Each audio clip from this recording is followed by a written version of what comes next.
GT Communications founder Gemma Tognini and Sky News contributor Sam Crosby. Welcome to you both. Gemma, what do you think about what we saw in Canberra today? Well, it's shameful, and the Australian people got shortchanged. Of course it's not right to guillotine those bills. Of course it's not right to stymie debate on legislation. It is absolutely the 180 degrees from what the Senate is there to do, from what the Houses are there to do. They are there to formulate legislation that is fit for purpose, and the Senate, in theory, is supposed to be full of, fine minds and pure souls who review legislation to ensure that it is there to benefit you and I, who, let's remember, pay the bills, pay the wages of these people. Unfortunately, I find myself agreeing with Mr. Keating. It's become unrepresentative swill.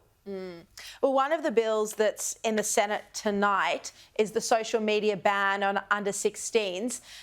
Sam, this is overwhelmingly popular with parents, but then it suddenly became controversial when there was this suggestion that everyone, not just kids, would have to put a digital ID to use the internet.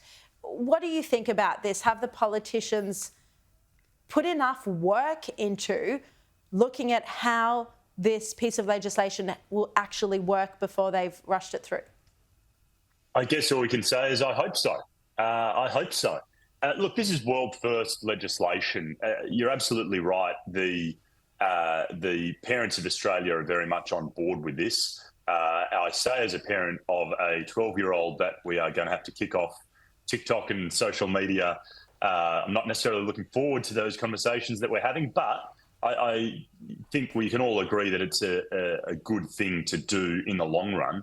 I think with any legislation, but especially legislation of this nature that's never been done before, I think we need to be aware that we may need to come back and revise and change it in time if it's not working exactly the way that it had been intended. I understand the digital ID is now off the table, and that's not happening, which is good. But if there are other issues that arise as we go, I think we have to be open and honest about it and say, okay, we'll come back and look at it, but let's try something. I guess that's the message coming out of this. I haven't heard that the digital ID is off the table. I haven't heard that either. I spoke to Matt Canavan on my way in tonight, and he thought it was still on the table then. I checked all the news wires before I came on air with you, because that's what we do.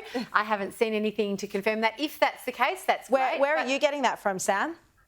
Look, I picked it up early this morning reading something or another. I can't remember. I literally spoke to Matt Canavan. I'm certainly not an expert in this field. And he said that he had, initially understood that it was going to be a popular policy, but his understanding is that there still was this digital ID issue. What do you think? I think it's tremendously fraught a space to go into. And I think two things. I think that the federal government is lurching towards the break, is frightened of its terrible performance in the polls, the weakness of the leader, the weakness in leadership, perceived weakness in leadership of Mr Albanese and Mr Bowen. And look, this legislation, I don't disagree with Sam that something needs to be addressed in terms of social media usage, but you don't come in and turn it into digital IDs by stealth and all of these other things. And there are so many legitimate reasons that children under 16 need to be on social media.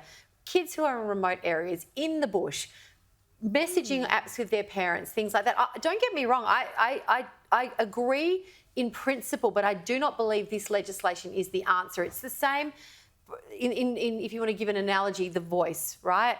There is a systemic problem of disadvantage in this country that needs to be addressed. I didn't personally believe that that was the way to address it. There is a problem with how young people are affected by social media. The harm is not disputed, but this legislation is not the answer.